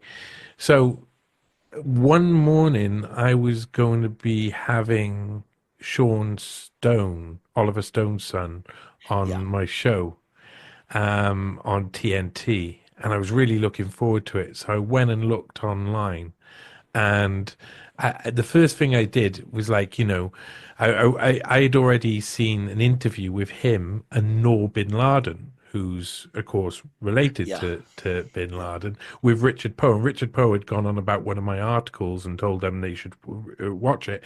I read it. Sean Stone had written about William Yandell Elliott in detail, and he was one of the mentors of Schwab and was mixed around with this Harvard clique in the 60s that Schwab came from, and the international the Kissinger's International Seminar, which was like a leadership training mill. He had written about that, and I watched it. I was like, oh, I can probably get him on the show, and so we did. And the day of the show, I thought I'd have a little look at what the mainstream said about him. So I went on and put Google Sean Stone, and his Wikipedia page, his IMDb page come up and stuff. So I clicked on Wikipedia, and it said he was dead. He had died the day before. And I honestly, I kind of shuddered. I was like, I talked to him 2 days before. Yeah. And so I was like, oh my God. So it's morning out for me. Over him, he'd be asleep if it was. So I messaged him. I was like, Wikipedia and IMDb says you're dead. Said you died yesterday. Is this true? I wouldn't. So I messaged Noor Bin Laden about Sean Stone, and then I thought about that as a process. It's like, wow, that's really, you're messaging someone who's related to so and so about somebody who's related to so and so, and you realize it's not too far removed. Generationally, especially, that each generation kind of merges into each other. I kind of like watched the mob intelligence merger happening. It turned out Sean Stone wasn't dead. Yeah, that's like Neuromancer or something. That's crazy. It messed me up for about an hour and a half. I couldn't work out what was going on. Yeah, that's wild, dude. It took it was a hard job for us to have a conversation. It was a hard job. That's all I'll say about that. Yeah, we that's had a conversation in the end, but it was wild. Yeah, really. Yeah, the thing you were talking about with Schwab and the intelligence mills and stuff. It reminds me of this movie, The Ghostwriter by Polanski. Have you seen that movie? With Ewan McGregor. Yes, with Ewan McGregor, and Olivia Williams, who went to my drama school. And that's what the film is about. He's a ghostwriter writing a book for a Tony Blair type of prime minister who is under fire for his rendition program. And he's walking out of the publishing house in London, and he gets mugged, and they steal a manuscript that he's just been given. And the guy that doesn't want him to get the job is this kind of boomer Englishman, and he says something about like, I wonder what. He starts asking questions, and you're like, and you kind of throw that character away. But what he's questioning actually turns out to be right, and Ewan McGregor figures out that the former ghostwriter was murdered. He died. He unalived himself while on the guy's island, which is supposed to be like Martha's Vineyard, because he's in Martha's Vineyard. He's been given sanctuary by the American government, which is where Ewan McGregor goes to interview him. Pierce Brosnan is the prime minister. And then, spoiler, you realize in the movie that he knows this guy who is played by Tom Wilkinson, who is a academic sort of Yale guy. And it turns out that he is the handler for the mole, and the mole is actually the Sherry Blair character. This is Olivia Williams. So she's been tasked with marrying Pierce Brosnan to control him in terms of the war on terror. But it reminds me of what you were saying, because a lot of the investigative work that he does in the movie is based on seeing old photographs when they were at Cambridge or Oxford back in the day, and when they're all together in these pictures. And he's like, what are they all doing together in these pictures? And then when he interviews Tom Wilkinson's like, yeah, I knew him once. Maybe we were in the footlights together. We enjoyed dressing up as women and playing in roles for drama, but I don't remember quite. He's doing a very good mid-Atlantic accent. But yeah, it always seems to be the case, I suppose. They run in the same. They run in the same gangs. That's for sure. That's for sure. Who is your? I mean, let's get down. We've probably got a little bit of time left. Who are your favorite director? I can tell you straight away, wearing this T-shirt gives you a clue to mine. I'm like such a Carpenter fan. He just one of my favorite, like most of my favorite times as a kid is watching something that he's done, and that's it. But who are you into?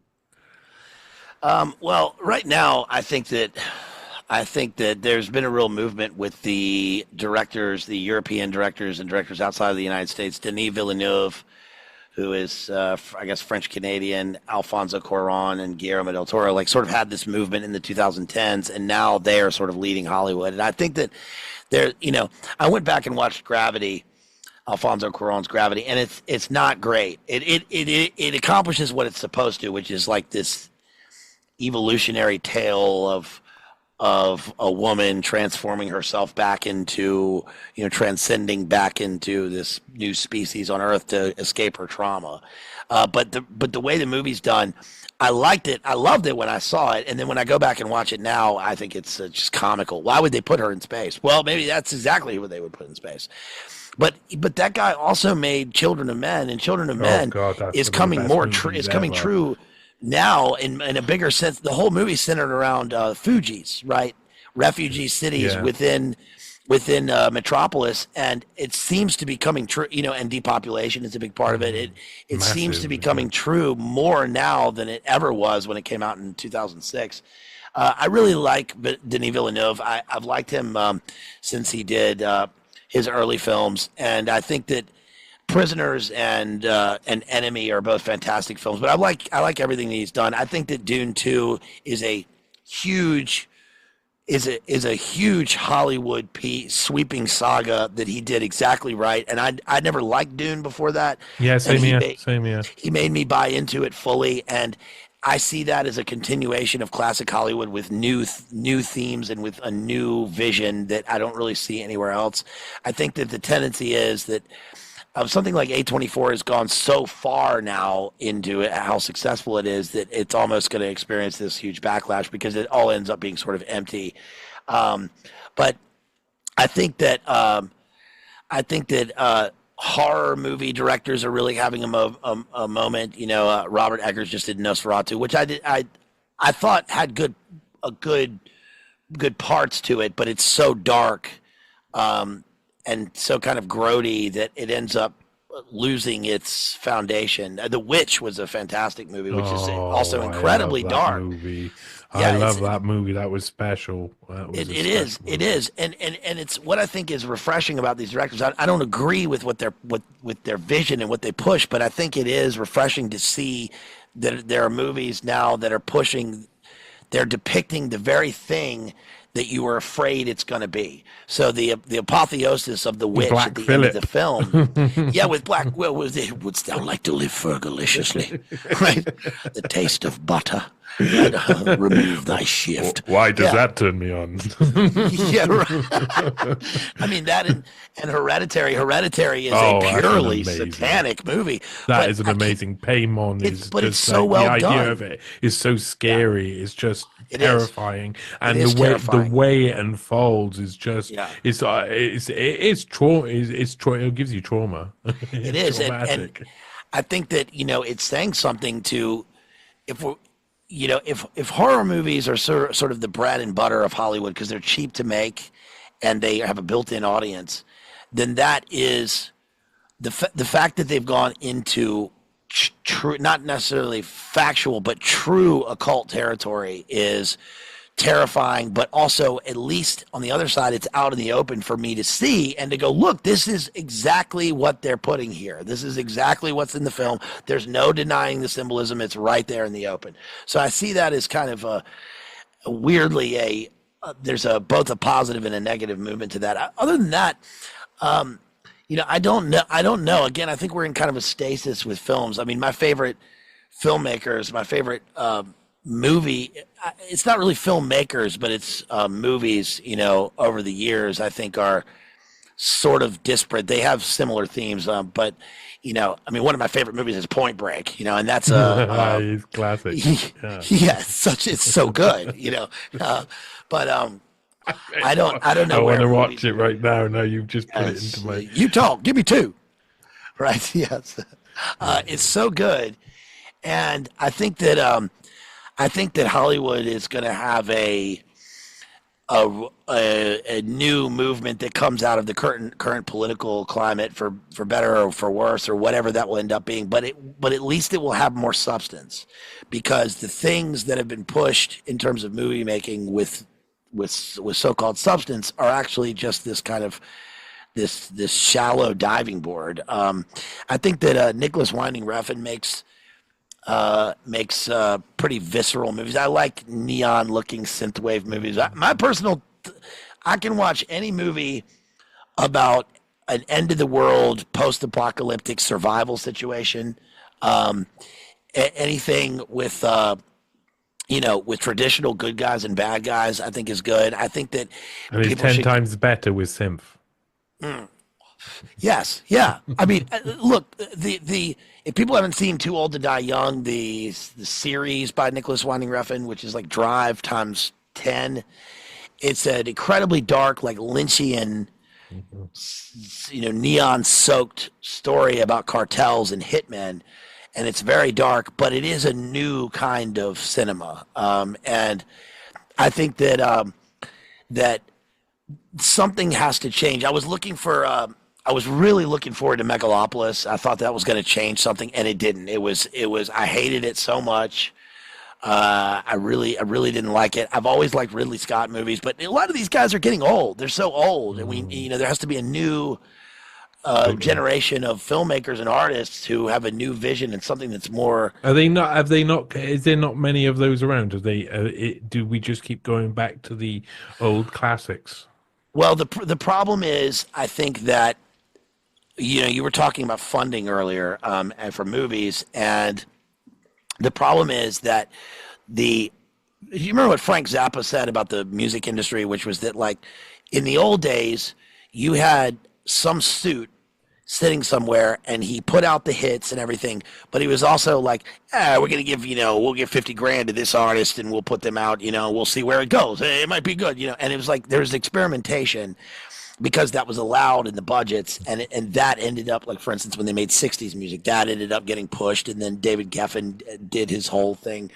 And there's something to be said for that somewhere in there. I think that now the bottom line is so precarious with films, and the movie industry is foundering so hard that the movie industry needs built-in audiences for anything that they push. So, for instance, like there's going to be a continuation of live-action Disney films. That's going to continue. There will be a continuation of the stories that have already sold, and that they're going to just keep making those and putting more money into it. But aside from the money laundering aspects of Hollywood, I think that there will be the number of experimental films will somehow come out. I mean, Weinstein, say what you will, he had a big thing with that with Miramax in the 90s, where there were experimental films and B movies and things like Fargo, were and Coen Brothers movies, which are now very mainstream. We're getting a lot of time and a lot of money put into them because they were successful because of the climate that we lived in. But I don't know where it's going to go. It's sort of the same with books, and with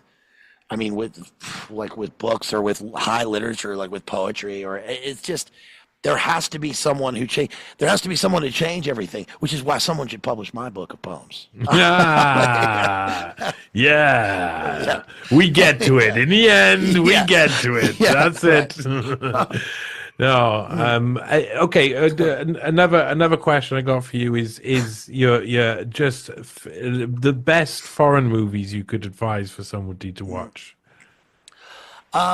There's a movie called Athena, which came out a couple years ago. It's a French film about it depicts the socio-political violence and divisions better than any movie that I've seen. It's kind of equivalent to like Battle of Algiers, what that was in the 50s and 60s, but it's in Paris. It's very well done.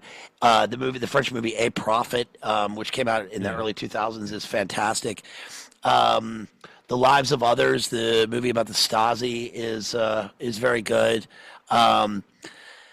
I think French cinema is kind of going away, but there's still some good work there. That was always Jean de Florette, A Man on the Sauce, remained my favorite movies of all time for many, many years. But I think that as Hollywood goes more international, we'll probably see those things drawn into the mainstream, and they'll probably lose some of their potency. I have a very good friend, Toby Harvard, who put out a movie called Bookworm, filmed in New Zealand with Elijah Wood. That's a great movie. Everybody should watch that. You can get it on Amazon. His goal was to make a wholesome movie about a father and daughter, and to make it an adventure story, and he accomplished it. It's very good. We need more movies like that. When you look back at what we grew up with, a lot of the things that we grew up with that give us a kind of a worldview are wholesome adventure movies based around kids. Unfortunately, there's a lot of the things that we know growing up that involve the making of the movie. But it's like we need more movies that are wholesome and that have a sense of people doing things for other people in various situations. Service, adventure. Giving, standing for something. And I'm sure there's going to be a whole, I really don't look forward to all of the movies that will be about political events in the last 5 years. They're just going to be exactly what you think they're going to be. They always are. The January 6th movie is going to be hilarious. Come on. Right. It's going to be hilarious. It's going to be fantastic. I think it could be like Room level if they get the right sort of, they should get the right person in for it. Most definitely. Yeah. Like they did Japanese for cinema, 6th. By the way. Japanese cinema.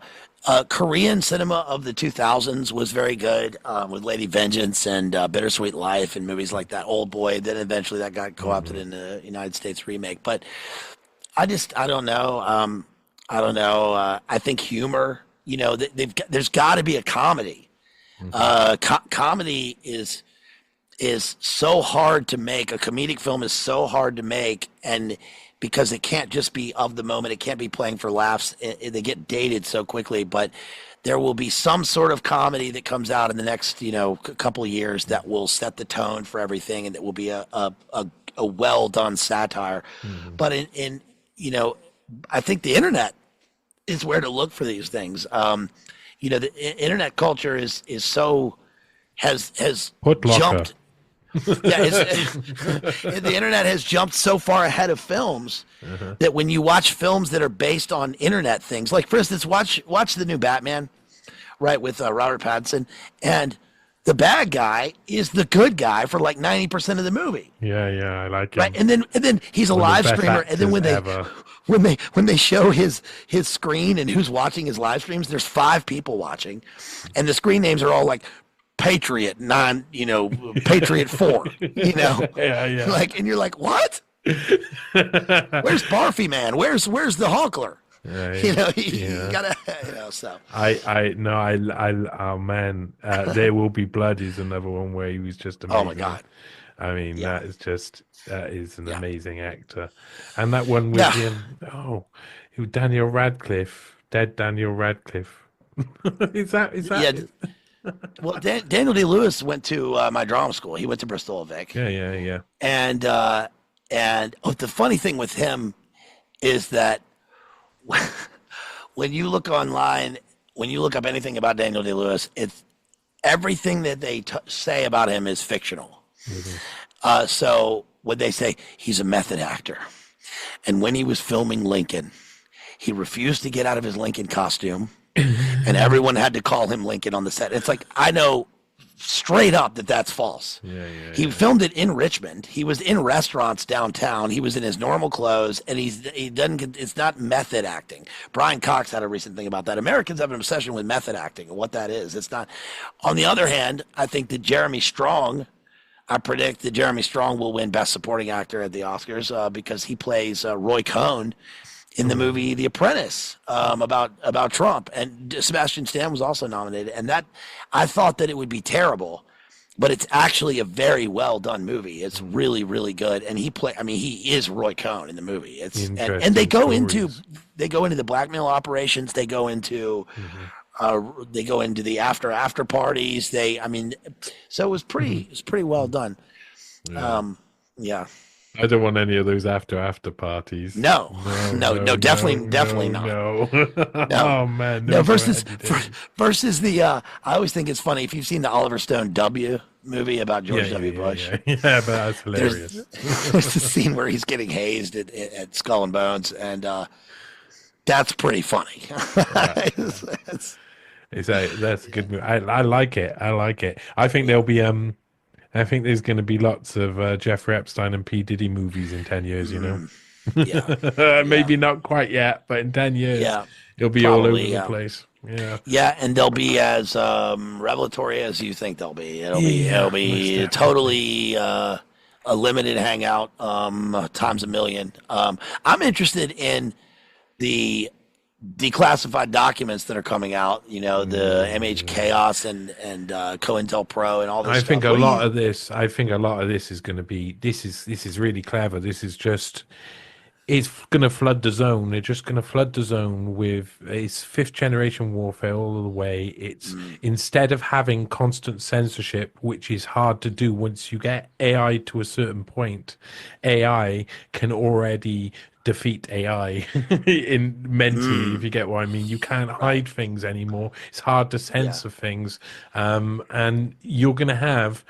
Are they really going to have AI engines that are learning from people who are telling them, who most of them are telling them, no, you're wrong by saying that over and over, and the AI isn't eventually going to adapt in some way, so they know that it's going to leak out lots of evidence. I think they just go through a point when everything comes out about loads of different things of the past. It leads to a state of confusion.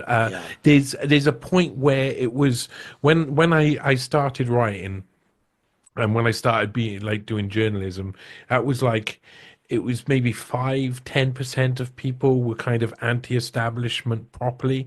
Now it's just, after COVID, it's just 60-70% of people are like, I don't trust that establishment at all. So they're primed for the next point where they're going to question censorship, which we've seen happen all around, and they've got to put their guys in to be the good guys. So you got Elon Musk there being the good guy. Oh, look, we're exposing that Hamilton 68 was,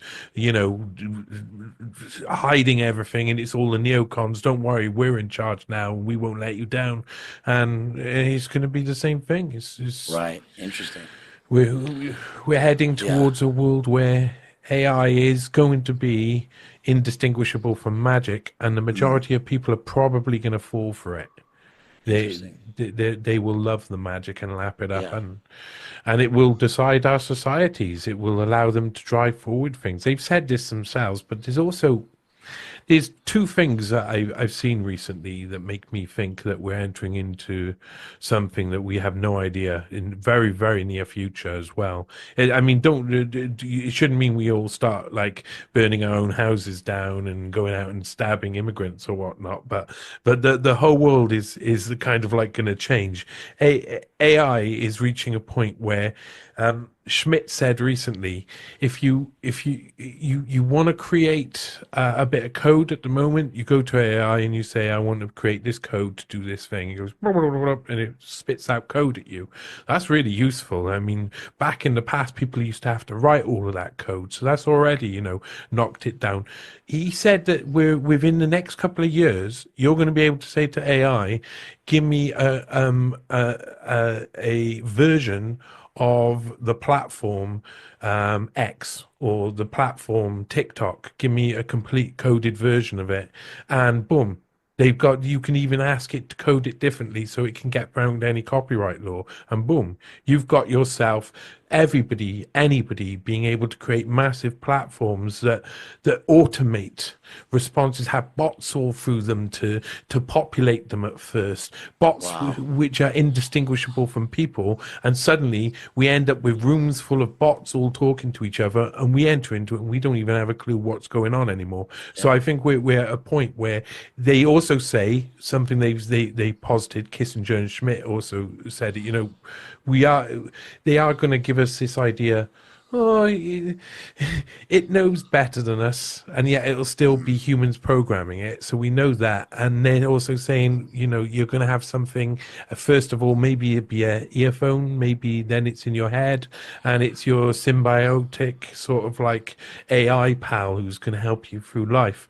And then you won't need to do certain actions. You won't need to do it. It'll all be done for you. You won't need to send that email, do that thing. You can write stories in completely different ways, and it does most of it for you, so you feel like it's you, and you don't even know if someone else. So we're entering into that world. So I don't know what that I don't know what that looks like in reality, but I think it'd probably be lots of people looking around not realizing what's going on in the real world, which is basically what we got now.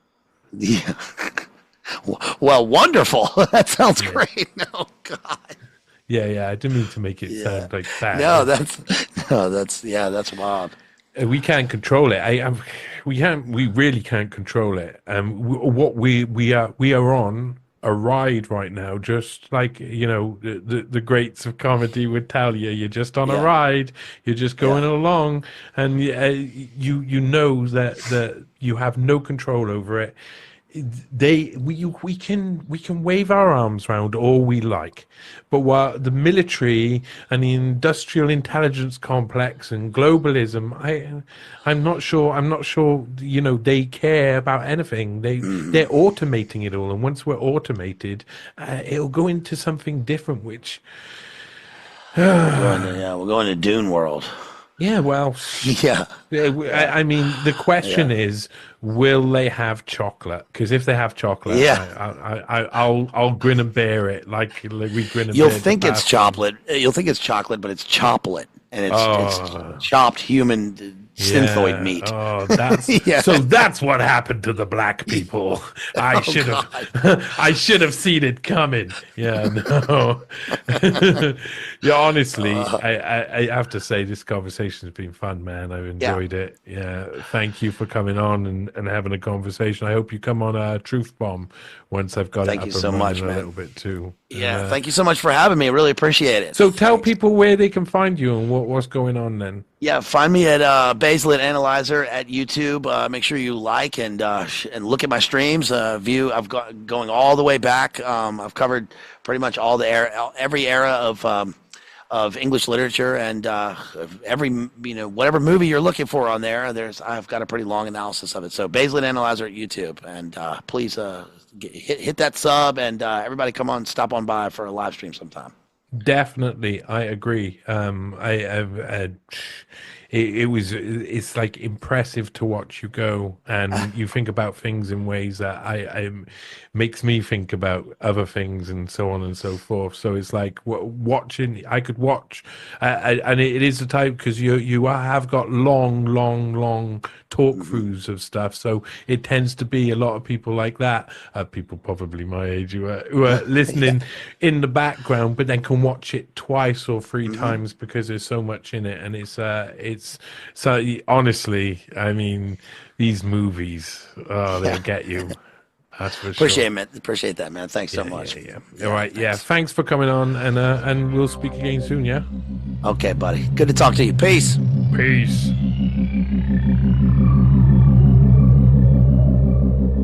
What we know is that we will end up with many more unemployed